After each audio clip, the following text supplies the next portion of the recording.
I got started teaching people how to get in shape, right? Because I was a in-person trainer.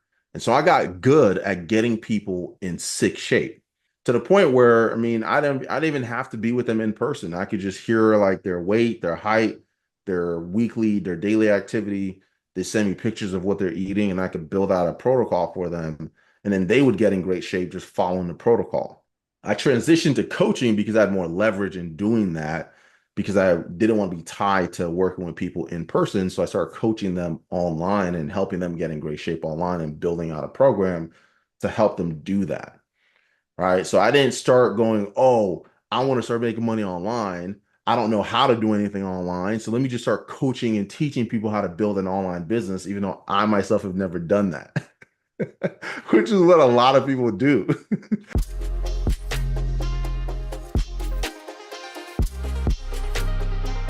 Hey everyone, welcome back to another episode of our Spotlight Sessions.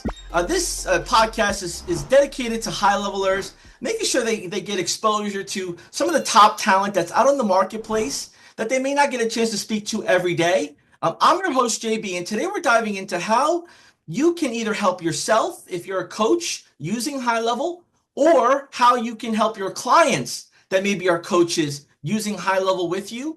And most importantly, how do you help support them during that journey, or how do you end up taking your business to serve your clients better? We have a fantastic guest with us today, someone who's been through the journey of launching, scaling, productizing their coaching business, but more importantly, that's maybe a familiar face in one of the other communities that you've been a part of, and one that's part of our community now at high level.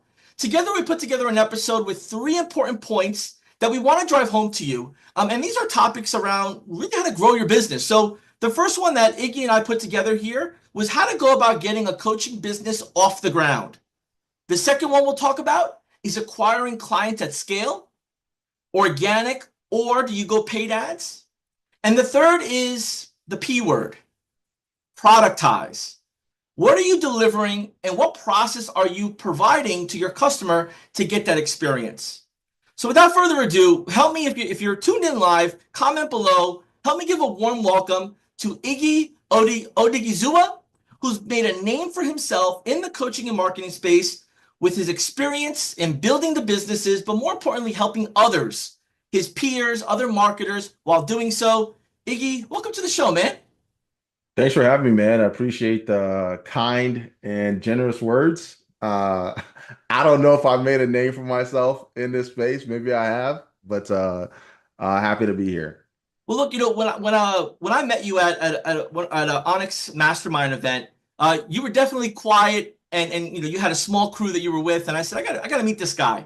So we got to chat a little bit, and I got to learn a little bit about your story, and then we all jumped into the pool and the after party. I got to know more about you, man. I said, these are the best relationships to make, and I really feel that our audience who may not be aware of you, they can get a ton of value from you. So I'm glad you jumped on here. We have a lot to unpack, and you're definitely very humble. Do you mind sharing a little bit about your past experience in other ecosystems? You're not one to show awards, and you're not one to kind of, put your resume on your profile. But just for those who may not be familiar with you, or who may be saying, why is this gentleman on this podcast teaching me something? Would you mind just doing me that favor? Yeah, I mean, I've been fortunate enough to, build several seven-figure coaching businesses, and been a part of taking two eight-figure coaching businesses to eight figures. And our clients, I mean, first year of launching our mastermind, we produced about 27-figure online businesses and produce over 200 multi six-figure online businesses. So building online businesses and online like coaching programs is just something that I just found myself to be naturally kind of good at because I'm good at pattern recognition, right? Identifying patterns and seeing what works, what kind of and building out that customer journey to get people to ultimately become paying clients. Yeah. And in your journey, the so the awards that you've won and the accolades that you've received, would you mind just sharing a little bit around the motivation around what you do and why you keep doing it, right? Is it what keeps you fully energized? I mean, again, when I last spoke with you, you had right informally in your office, you had a bunch of multiple seven-figure awards that people recognize in the industry. You got me with a black blank screen behind me, but that's fine. Yeah, I'm actually in the middle of moving my Yeah. I mean, it was like my I feel like we office. were in the trophy chest here, man. I'm like, this guy's on fire. I gotta learn something. Where do I buy the subscription? Yeah, so normally, if anybody looks me up or sees any of All right, my so they can do the research. It's videos, visible. It's there. they'll see our my eight-figure plaque from ClickFunnels and several different seven-figure stuff and things like that. These aren't numbers being pulled out of my ass. These are like actual results that we've delivered and gotten for ourselves. Yeah, man. But yeah, And I'm in a transitionary period, so you don't get to see all the shiny bells and whistles normally behind me. oh, but it's all good, man. And I know you were doing some travel. You attend a bunch of events, and that's how we met. So look, I want to get to what the audience wants, right? They want the meat and potatoes. They want to know the action items. So thank you for sharing some context on that. Look, you've built these businesses, and there's different businesses and different types. When someone says coaching business, is that like fitness coaching? Is it health and wellness? Is it what is coaching business these days? Coaching business is really any kind of like info um, with community. So you want to kind of think about the different segments, right? If you're just selling a course, you don't really have a coaching business. You have an info product, right? Coaching is when you're actually taking on clients, and the difference between a regular customer and an actual like client is access to you as a person who's the educator and the mentor, and access to your team and access to others that you're working with in a community environment, right? So when I'm talking about like building like a coaching business, I mean people who are working directly with the educator, the person who's like the expert, working directly with them or working in close proximity with them and their team, and then have access to a community that's involved in that as well. Yeah. And just when working as a coach, is there some sort of, I guess, certification that you need? Like what makes you a coach? Is it like let's say you're a chiropractor and now, you're a physician, so you want to start coaching other chiropractors. Would that person fit into that industry well? Yeah, I mean the main thing is like with the space is heavily like unregulated, so you don't need to be certified or have some type of like masters or whatever it is. Okay. The most important thing, the reason why I love the space is number one, you actually need to know what you're talking about, right? There's so many people out there who don't know what the hell they're talking about, and they're trying to teach something they've never done, right? I got started teaching people how to get in shape, right? Because I was a in-person trainer. I used to take 100 one-on-one sessions per week as an in-person trainer. And so I got good at getting people in sick shape, right? To the point where, I mean, I didn't even have to be with them in person. I could just hear like their weight, their height, their daily activity. They send me pictures of what they're eating, and I could build out a protocol for them. And then they would get in great shape just following the protocol, right? So I transitioned to coaching because I had more leverage in doing that, because I didn't want to be tied to working with people in person. So I started coaching them online and helping them get in great shape online and building out a program to help them do that. Right. So I didn't start going, oh, I want to start making money online. I don't know how to do anything online. So let me just start coaching and teaching people how to build an online business, even though I myself have never done that, which is what a lot of people do. Right. And that's where the failure rate comes in, and people then start bad mouthing the process. Exactly. So for me, it was I've been getting people incredible transformation, right? Anytime I work with somebody in person, like I can guarantee, I don't care how much muscle or how much weight they want to lose. If I'm working with them in person, I'm like, give me 16 weeks and you're going to be completely blown away by how you look in that time frame. Right. So then for me, it was like, okay, how do I translate that knowledge, right? That nuance that I have, how do I effectively translate that online so I have leverage and I'm not tied to a physical location. But then I'm also not tied to only being able to help the people in my like radar. I can especially doesn't matter where you are in the world.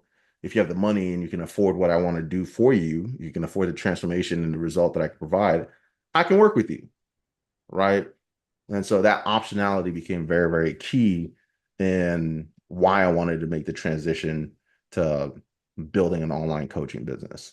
Yeah. So, transformation, transition, transfer, and options, those are all the right words that lead us right into our first topic, which is, how to go about getting the coaching business off the ground. You're the subject matter expert, you have the confidence, you have the resources, and you're committed to helping people transform, sharing that information, teaching them it, and then you being the clear choice of who to follow along with getting that part going. What is the starting point, right? You get somebody who wants to now take action, business plan, hire somebody to do it for you. Like, where do we go?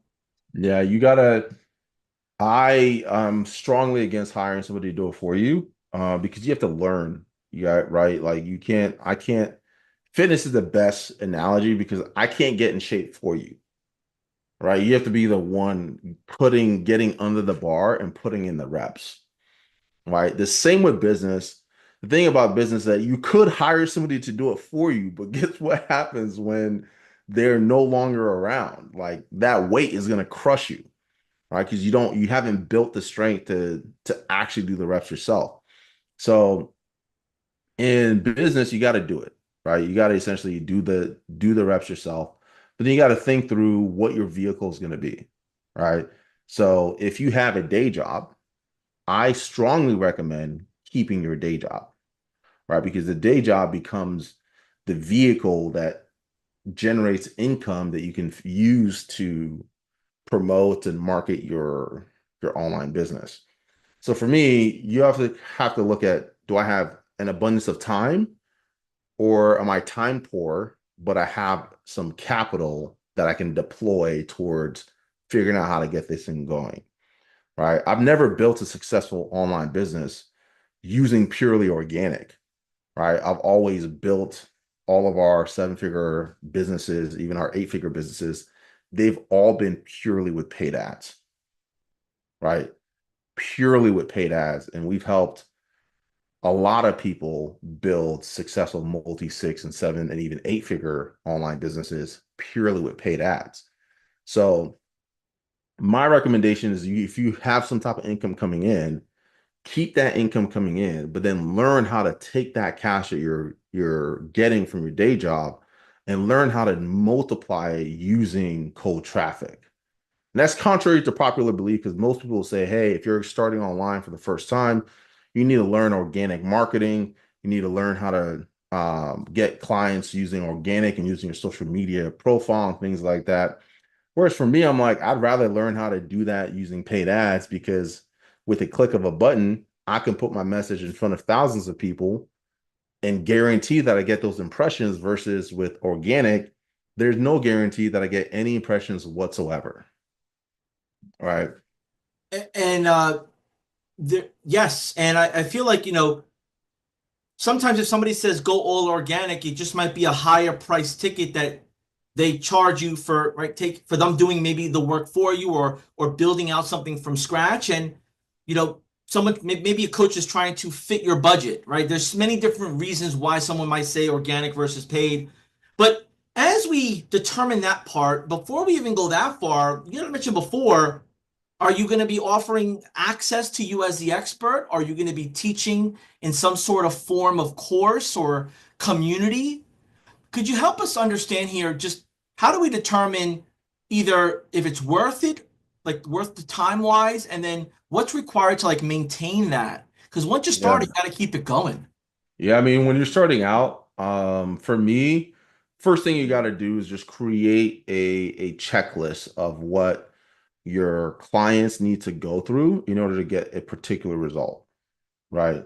So when I was making the transition online, I was like, well, if I'm going to teach somebody, and this is why I think I approached it very different than most people because I figured out the fulfillment side and like what was I going to be doing with people. Whereas a lot of coaches out there would be like, hey, just sell them and then figure out how you're going to service them after the fact. I'm not a fan of that frame at all because if you care about what you're doing and you care about doing a good job, it goes against your morals and it goes against your integrity and you feel it's gonna you're gonna eventually sabotage yourself doing that, right?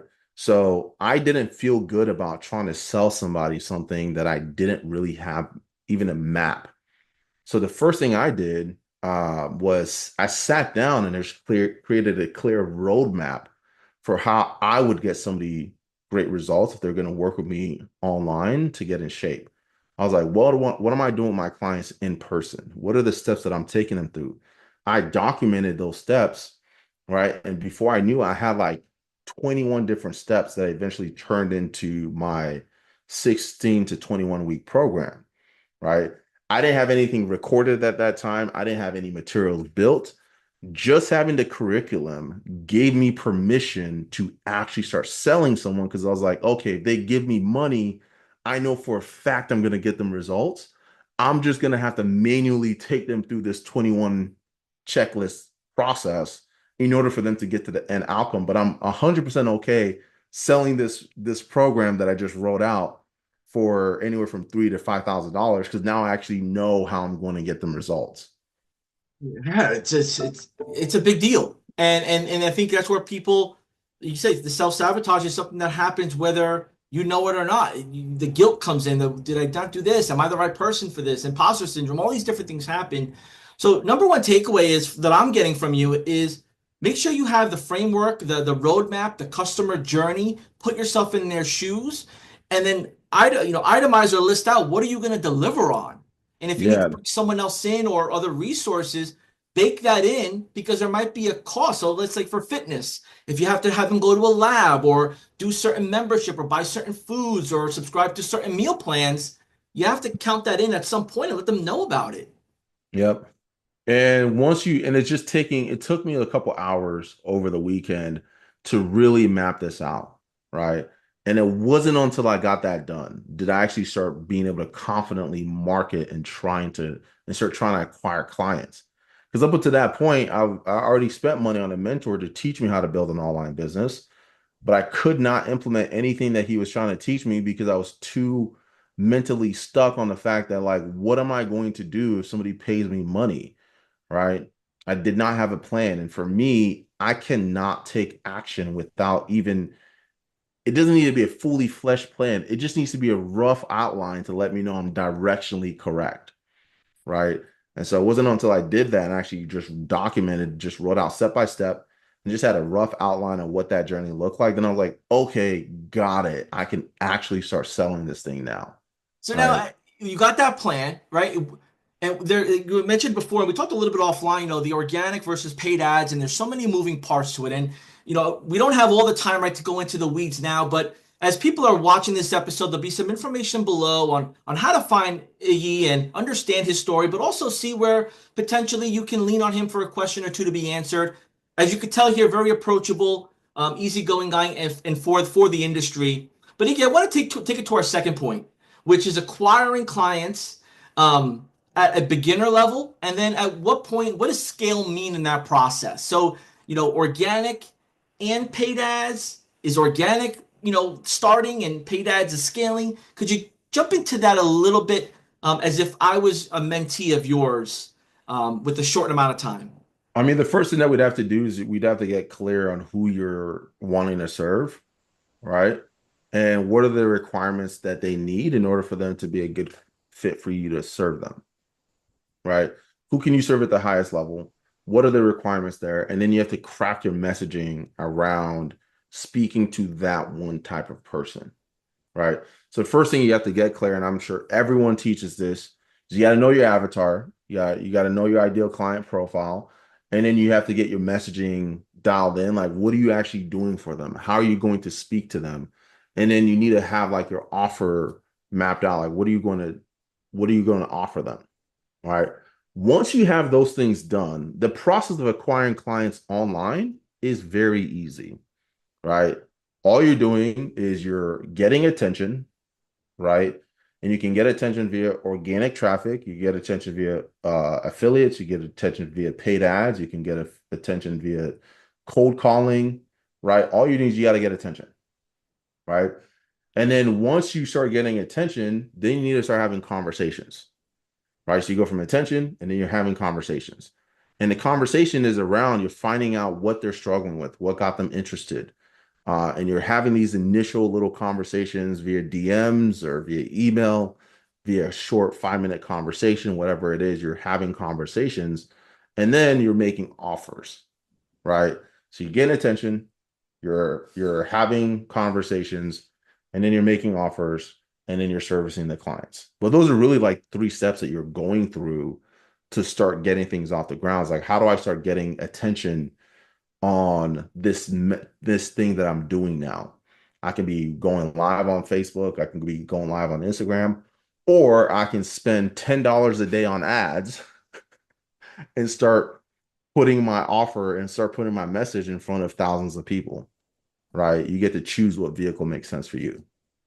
And how does somebody determine should they be on TikTok, Instagram, LinkedIn, Facebook? Like, how, because everybody wants to be everywhere, right? But you mentioned before you have to know who your avatar is and where they're at. But is there some best practice or something you could share with at least get in that direction? Yeah, I mean, you got to start with where your people are at. But for me, honestly, I mean, I've not seen just very few offers that I've seen that you cannot target those people using Facebook or Instagram, right? So the place to start is going to be like, where are you spending the most time as far as social media? And then are your people that you want to target spending time there, right? If I have an offer targeting a very specific type of woman and all those women are on Pinterest and I'm sitting there marketing on Facebook and none of them are on Facebook at all, at some point you're like, well, you got to go where the people are. You got to make sure you're fishing in the right pond, right? So the way that I kind of determine that is where platform am I spending the most time on?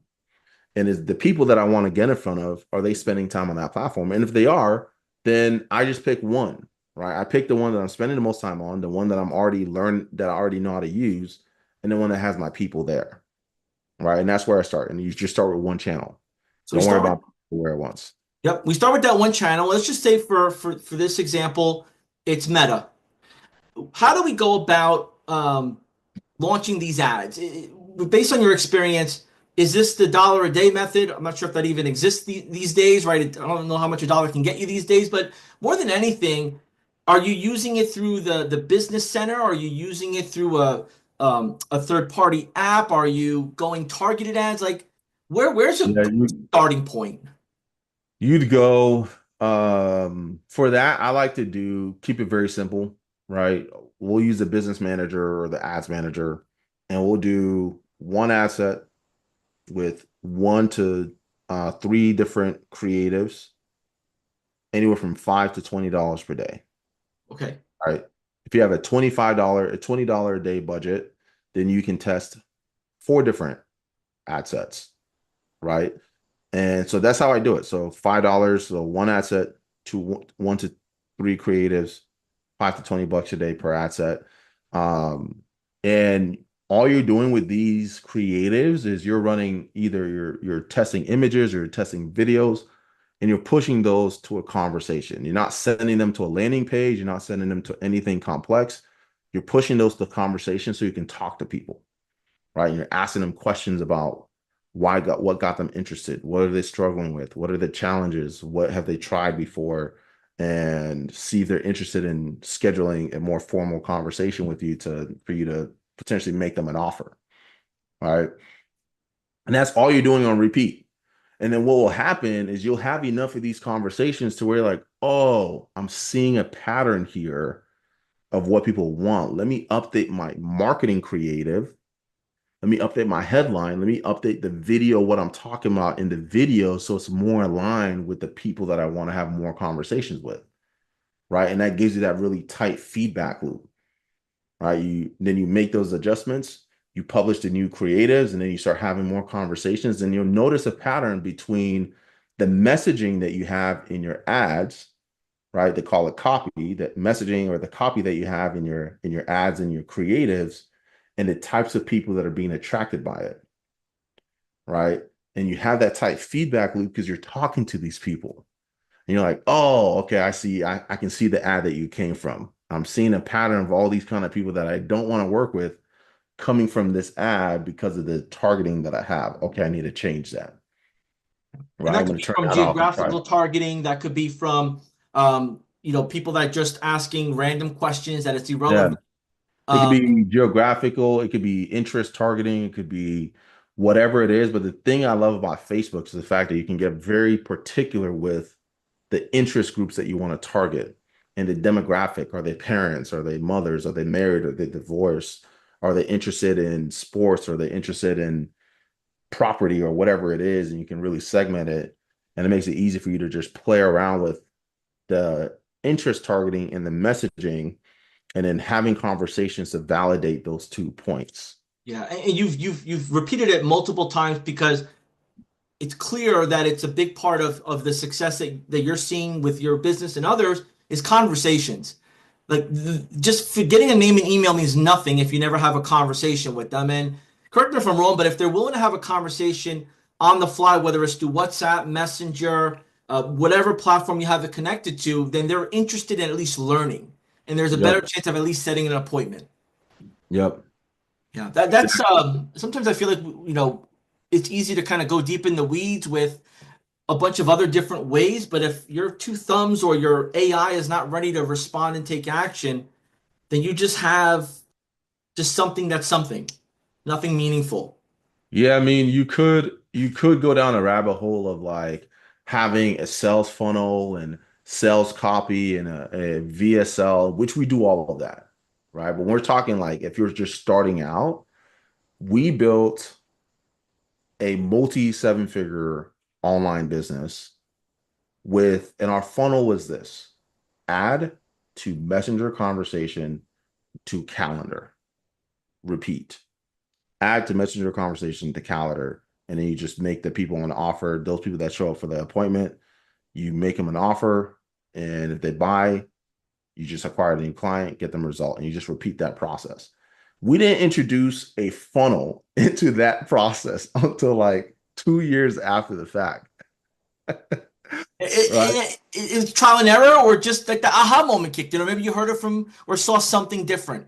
And that's like what No, we're talking about. we eventually needed a way to start building like our CRM, like our lists, right? So that we can remarket to these people a little bit more effectively because Facebook had like a timeline on like when you can remarket to people or something like that. Mhm. But then we eventually started going from ad to messenger to landing page, but we never removed the conversational aspect of our sales process.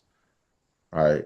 We just streamlined it and got it to a point where we have an AI that does all the conversations for us, but we never ever eliminated the conversational aspect from our sales process because it facilitates higher intent. You're building a little bit rapport, and our show rate compared to people having a conversation and scheduling an appointment versus booking themselves in on the funnel, 9 day difference. We're talking like an average 80% show rate with the conversation versus like an average 40% show rate letting people book themselves in on the calendar.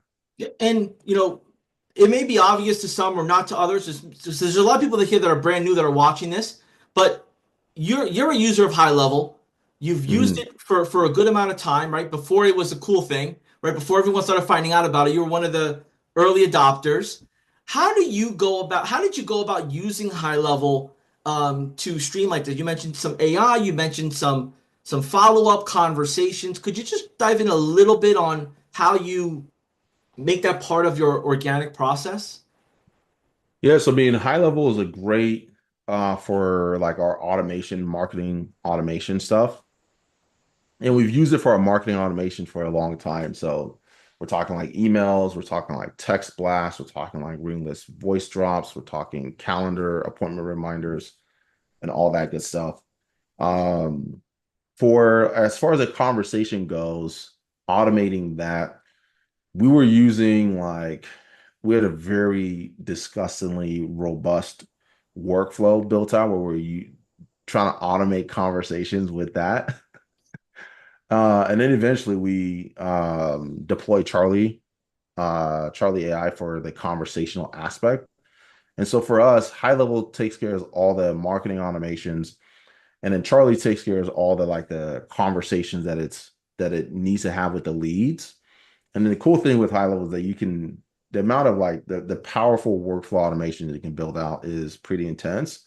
But if you're a beginner, you don't need all of that. If you're a beginner, don't try and use AI to have your conversations for you.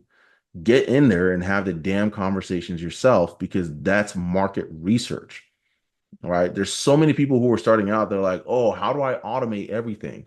While you try and automate everything, and somebody like me who enters your market, who's willing to do the work, who's willing to eat shit and have the conversations with people, is going to crush you because I'm gathering more information. I'm gathering nuance through the conversation I'm having with people. And I'm noticing people respond to this or people respond to that. And I'm making those adjustments on the fly.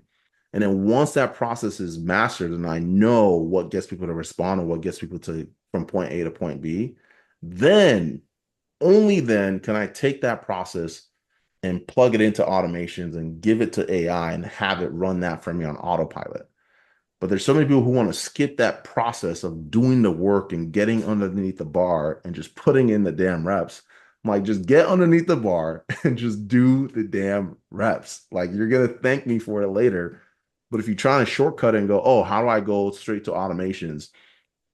Like, you're going to lose because you don't know why what's working is working, right?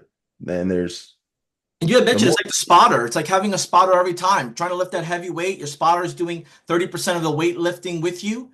And then when that person's not there, it falls on your chest hard. So getting yeah, that muscle memory, getting that brain memory, getting that workflow, being able to do it with your eyes closed and understand the reason of the why, what, and how. yep, You brought that home, in a nice way.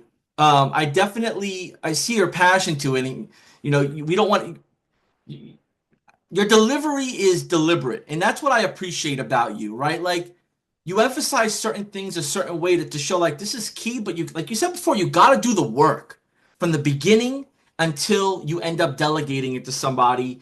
And again, you really didn't go into this big amount of how much spending with ads or this complexity.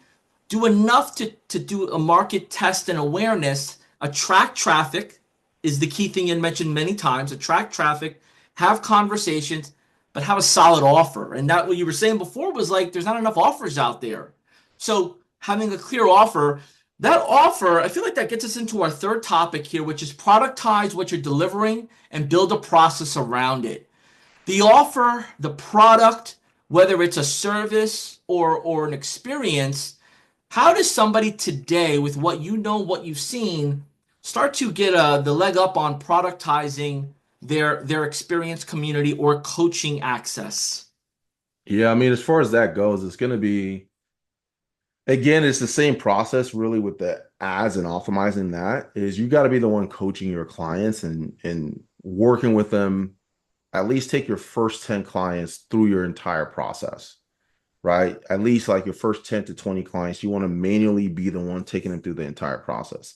Because what you're going to learn from that is there's going to be a difference between what you think you thought you were teaching and what they understand. And there's going to be a delta between the two, right? Taking your clients through that process yourself allows you to fill in those gaps, right? They're going to ask you questions and then you're going to put something out, like you're going to create documents and a video around how to do something. And then they're going to be like, oh, I thought you meant this. And you're like, okay, no, that's not what I meant. And then you fill in the gaps. And as you're taking them through that process and documenting everything that you're teaching them and taking them through, that becomes the first blueprint or the first foundation for productizing what you're doing, right? So step one is you got to be the one taking your clients through your entire thing. We already talked about mapping out the client journey step by step, right? It doesn't need to be crazy details. You're just doing high level checklists of like, okay, these are all the things that I'm going to take somebody through to get them this result. And then as you're taking them through those steps, you're going to realize, oh, wow, there's a lot of holes in this little roadmap that I put together that I need to fill. Instead of taking them through this step, this is actually step one oh, I thought this was step one. This actually needs to be step five, right? And you're making adjustments to your initial roadmap as you're working with your clients. And then that becomes the foundation for like your actual productizing your service and your back end and all those things. And then you can eventually start training somebody else to take somebody through that process for you after you've got it mapped out. Yeah, and with that part being said, does productizing also include um would that also include maybe some checklists like I everyone learns a little differently. Everyone has sees value a little differently. So, what you shared is one part, and then at what point do you start creating like a PDF or mini modules and videos? And does that really make a difference based on your expertise or what you've seen as best practice? Yeah, you need to have like a repository of just videos that you made. But when you're teaching your clients live, you're recording all of that, right? Every session that you have with a client to take them through your initial journey, you're recording that, and that becomes your first portal. That becomes your first client portal, right? And you organize it in a way where it's like, okay, if a new person was going to go through this process without working with me one on one, what information and what order do they need to consume in order for them to get the result that this client got, right? And then as you're working with the second person, you're still recording it and going through, okay, I need to update this video. I'm going to replace with this new one.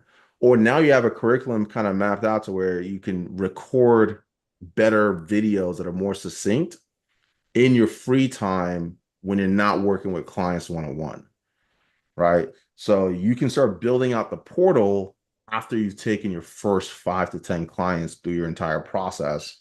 Because at that point, by the time you work with client number 10, you got your process down packed, right? You know what they need, at what time they need it, you know what pitfalls are going to run into, what their tendencies are going to be, and you can start creating content around filling in those gaps before they even get on their coaching sessions with you. Yeah, and if you're just tuning in right now, what we've learned a handful of information around how to go about getting your coaching business off the ground, which was point one. Definitely go back to the beginning. We talked about acquiring clients at scale, organic, paid ads, just getting started. And then we just finished up right now on how to productize all of this. How do we make this into a smooth delivery for you and for the client? As we continue on here, Iggy, you recording all of your sessions is key, and there's so many tools that are out there to edit, omit, transcribe, pivot. And then what really stood out to me was curriculum, making Mm-hmm. a curriculum around this. So, coaching business, a successful coaching business, correct me if I'm wrong, is off of predictable results, curriculum, course material, people to feel well and excited to make a transformation. Yep. Yeah, Could you just 100%. could you bring us home on somebody um, that is consuming this, that's ready to start? Just give them if you could just share us with some of your wisdom as we wrap up. Somebody who's ready to start, like, what would I tell them? Yeah, ready to start, or if they're at that point where they're like, I'm giving up. But just like an Iggy minute. If I had an Iggy minute, what would you tell me? I would need to a little bit more context. But if somebody's ready to start, they just need to get out there and get started. At the end of the day, done is better than perfect, right? So when you're starting out, you need to take violent action to get momentum going, right? So people who are starting out, sometimes they don't even they give up before they even start, right? And if you're at a point where you've started and you're feeling like quitting and giving up, what you got to do is evaluate your timeline. When I started my online business, I gave myself 5 years to figure it out before I would make a dollar. I was like, all right, if I can't figure this out in 5 years, it just wasn't meant to be. So I was willing to give 100% of my effort for 5 years straight without seeing a return on that effort before I decided to call it quits. All right. So if you're like, oh, I'm about to call it quits, how long has it been? If it's been like a month, I'm like, dude, get over yourself. Right. If you've been doing it for like 10 years, and I'm like, all right, maybe, maybe we need to consider a pivot. Right. But most people have been doing something for like 3 to 6 months and they're thinking about calling it quits. I'm like, dude, I'm so like, happy you come didn't. on, man. I'm so happy you didn't crack these jokes in the middle, man. We would have been laughing the whole episode. Yeah, I'm like, this thing, he's much more professional than I thought he was because you was having me laughing when we met. And as people get to know you, man, if you're not following him on Facebook, on Instagram, follow Iggy. I think it's a big thing that, following people that have been there, done that. Clearly the gentleman's been there, done that. And if you need some more research, go ahead. He's an open book. Iggy, thanks for just pouring out, sharing your experience, jumping on here and adding value, and we appreciate you as a high level customer. And I'm looking forward to see you do more things with us if that's cool with you. Yeah, man. Thank you for having me on. For me, I just want people to have a sneaky suspicion that I might know what I'm talking about. Like, right? I don't want to be in your face about it, but if somebody's in my ecosystem long enough, they're like, this guy probably knows what he's talking about and he might be able to help. And then that curiosity typically leads them to do a little bit more digging and figure out, like, okay, yeah, he could probably help me. All right. And that's it. Absolutely. Well, till next time, tune into our next episode. There'll be some details below if you're looking to get started with high level, learn more about Iggy, and or learn more about our other guests on our spotlight sessions. Till next time, we'll see you then. Deuces.